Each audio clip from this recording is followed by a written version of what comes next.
দেখুন, বিদেশ শুধু করলেই হয় না, বুদ্ধি থাকলে টাকা কামানো কঠিন কিছু না। এই যে একজন বাংলাদেশি ভাই কাতারি বাড়িতে থাকে, কাজ করে, এর পাশাপাশি খালি জায়গাগুলায় সবজি চাষ করে। এই যে কত সুন্দর টমেটো হয়েছে, এই টমেটোগুলা বিভিন্ন জায়গায় বিক্রি করে সাইকেল দিয়ে ঘুরে ঘুরে।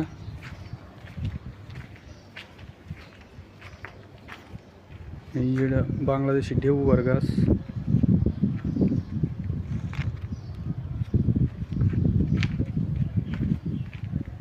মালবেরি।